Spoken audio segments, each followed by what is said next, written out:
أولم ير الإنسان أنا خلقناه من نطفة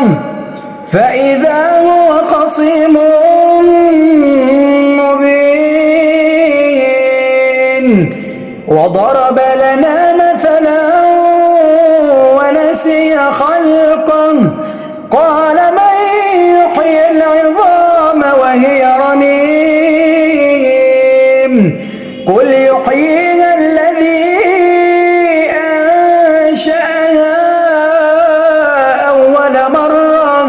وهو بكل خلق عليم الذي جعل لكم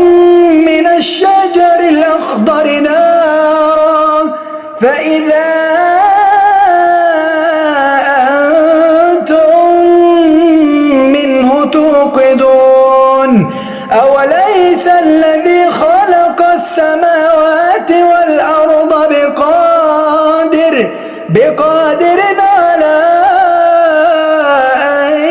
يخلق مثلهم بلى وهو الخلاق العليم إنما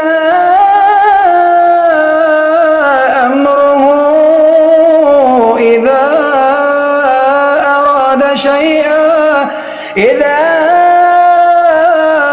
أراد شيئا أن